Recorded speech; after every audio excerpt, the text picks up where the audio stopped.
Hi friends, இன்றைக்கி பார்த்திங்கன்னா முருங்கைக்கீரை சட்னி தான் அரைச்சிருக்காரு.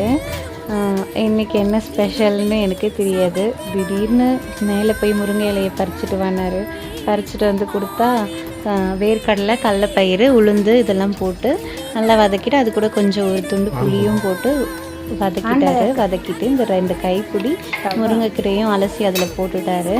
தனியாக பார்த்திங்கன்னா ஜாரில் 2 பத்தை தேங்காய், அப்புறம் 2 பச்சை மிளகாய் போட்டு வச்சுருக்காரு. இது வதக்கிட்டு இது சூடாறினோடனே அதையும் சேர்த்து அரைக்கணுமா. அரைச்சா சட்னி ரெடி அப்படின்னாரு. தாளிப்புக்கும் கருவேப்பிலை யூஸ் பண்ணலை. கருவேப்பிலை யூஸ் பண்ணாமல் முருங்கை இலையே யூஸ் பண்ணி தாளிச்சிட்டாங்க.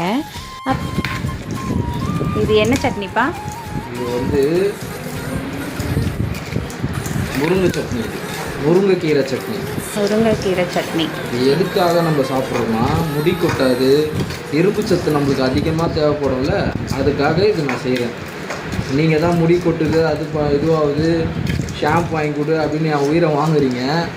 அதனால் உங்களுக்கு நான் யூடியூப்பை பார்த்து நான் ஃபேவராக உங்களுக்கு நான் செஞ்சு தரேன். சரிங்களா? ஓகே.